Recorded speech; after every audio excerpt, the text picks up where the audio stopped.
In my previous video, I discussed the Raging Echoes League, the upcoming 5th league in Old School Runescape, highlighting the big differences between this year's league and the previous ones. We also covered the 2 starting regions, Mislin and Karamja, and explored the exciting advantages these areas can offer us from the start.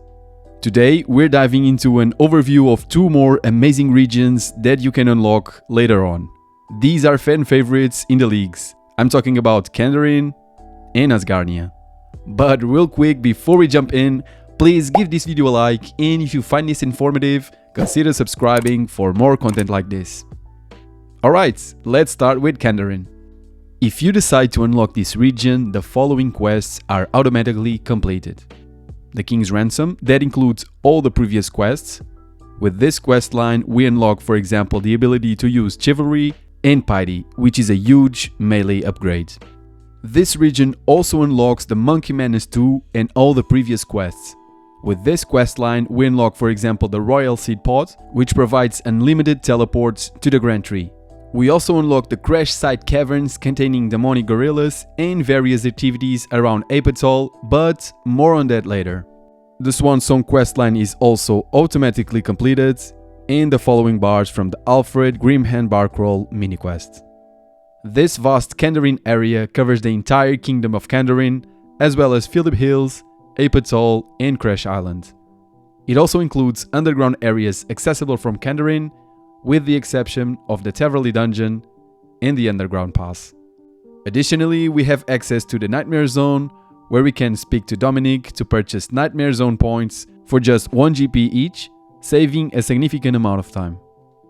Alright, for notable settlements, this region includes Ardogn, Catherby, Sears Village, Apatol, Barbarian Outpost, Corsair Cove, Guthanot, Myth's Guild, Piscatory's Fishing Colony, Port Khazard, Trignome Village, Trignome Stronghold, and Yanil. This region is packed with notable combat activities and bosses, each offering unique rewards.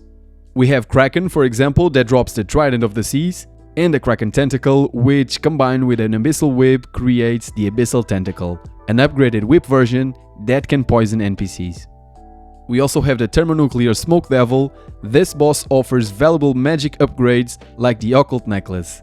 This item boosts magic by 5%, making it a key item for magic setups. It also drops the Smoke Battle Staff and the Dragon Chain Body.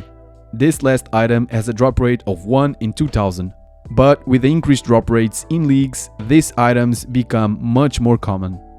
In previous leagues, drop rates began at 2 times multiplier with a tier 1 relic, increasing to 3 times at tier 4, 4 times at tier 6, and 5 times at tier 8.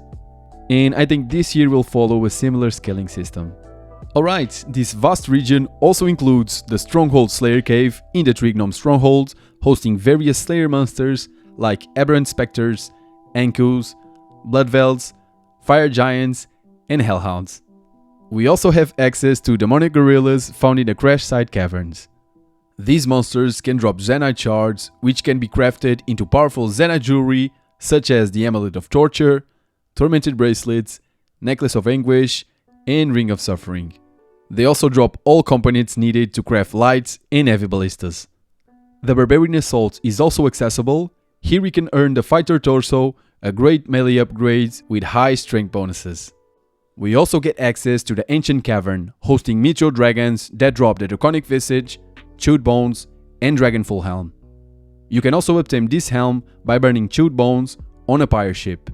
Additionally, in this cavern we can find Water Fiends that drop the Mystic Battle Staff.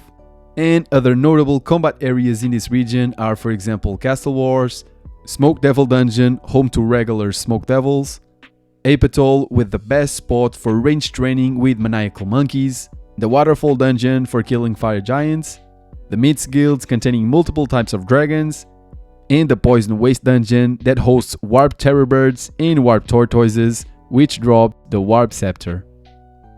For notable non-combat activities, this region offers a wide variety. For thieving, we have the Ardogn Market that provides excellent opportunities with stalls, Ardogn Knights, and heroes, which are great for earning money and runes. For fishing, we have options like the fishing trawler minigame, where we can obtain the angler's outfit, as well as Catherby, the Piscatoris fishing colony for monkfish, barbarian fishing, and the fishing guild north of Ardogan. For agility, this region has a lot of agility courses like the Ardogan Rooftop Course, the Gnome Stronghold, Barbarian Outpost, and Sears Village Rooftop Course.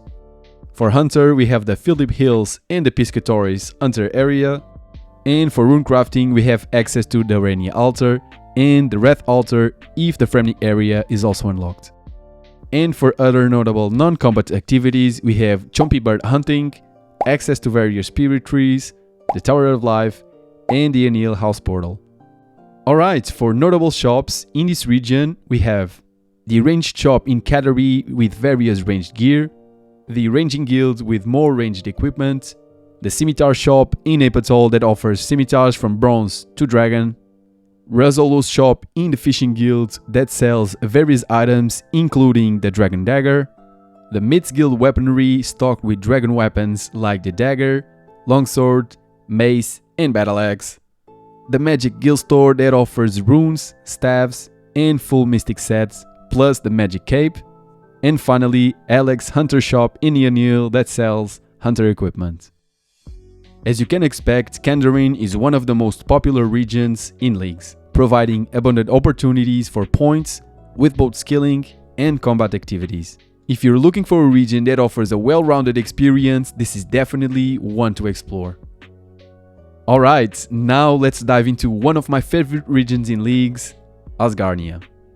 If you decide to unlock this region, the following quests are automatically completed. For notable settlements, we have the city of Falador, Burthorpe, Port Sarim, Remington, Taverley, Ice Mountain, the ruins of Camduzal, Dwarven Mine, Introna, Goblin Village, Godwar's Dungeon, Troll Stronghold, and the Void Knight Outpost.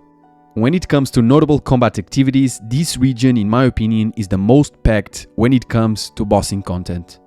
We have all the God Wars bosses here, including Nax, which means we can obtain some of the game's most powerful gear. From General Grador, we can obtain all Bandos gear and the Bandos hilt. From Commander Ziliana, we can obtain the Saradomin sword, Saradomin light, Saradomin hilt, and the Armadale crossbow. From Kriara, we can obtain the Armadale armor and the Armadale hilt. From Krill, we can obtain the Steam battle staff, Zamarakian spear, Staff of the Dead, and the Zamarakian hilt. And from the big girl Nax, we can obtain the full Torva, Zerat Vembraces, Nihil Horn to upgrade the Armadale crossbow to a Zerat crossbow, and the Ancient hilt. Also, each of these bosses drop the Godsword shards, allowing us to create all 5 Godswords. From this region, we also can obtain Dragon Boots from Spiritual Mages. From the Whisperer, we can obtain the Chromium Ingots and the Bellator Vestige to create the Bellator Ring, Vidur's Robes, and Siren's Staff, one of the 4 pieces needed to create a Soul Reaper Axe. As well, in this region, we can kill Cerberus, that drops the Primordial Crystal to create the Primordial Boots, Pegasian Crystal to create the Pegasian Boots, Eternal Crystal to create the Eternal Boots, and the Smoldering Stone to create Infernal Tools. And in addition to these bosses, there's the Giant Mole, which may not offer the most impressive loot, but does have one of the cutest pets in the game. This region also features more combat related areas worth exploring, like the Taverley Dungeon, home to Black and Blue Dragons, Hellhounds, and Black Demons, offering a great slayer and combat training option. It also has the Warriors Guilds, where you can obtain the Dragon Defender, Pest Control, where you can obtain the Void Knight equipment, and the Asgarnia Ice Dungeon, the Icy Lair to the Skeletal Wyverns. Overall, I think this region offers some of the best opportunities for bossing and gear upgrades. For notable non-combat activities, in this area we have the Crafting Guild, Motherlode Mine, where you can obtain the full Prospector outfits, the Rogue's Den, where you can obtain the full Rogue's outfits, farming patches including the Taverley Tree Patch, Troll Stronghold Herb Patch, Falador Tree Patch, and Falador Allotment Patch. It also has the Falador Rooftop Agility Course, Fire and Water Obelisks if Kandarin is also unlocked, rune crafting altars like Air, Body, Law and Mine altars, the Heroes Guilds, and house portals in Remington and Taverley. For notable shops, we have Betty's Magic Shop in Port Sarim, offering various runes and herblore secondary ingredients. We have the Pickaxe Shop in the Dwarven Mine, where you can find a range of pickaxes. The Prospector's Percy Nugget Shop in the Motherlore Mine, where you can trade nuggets for items like the Prospector outfits, coal bag, and gem bag. And finally, the Multi-Cannon Parts Shop near the Ice Mountain, where you can purchase all the cannon parts. This region is definitely a top contender for one of the most popular areas in leagues, and I'll definitely consider it one of my choices. And yeah, that's all the information that I want to share with you with this little video. I've summarized the main highlights of these fantastic areas, and I hope it helps you on your decision making. If there's anything you'd like to add, feel free to leave a comment below. I'll keep posting more videos about leagues, so stay tuned. Thank you so much for watching, guys, and I'll see you in the next one. Take care.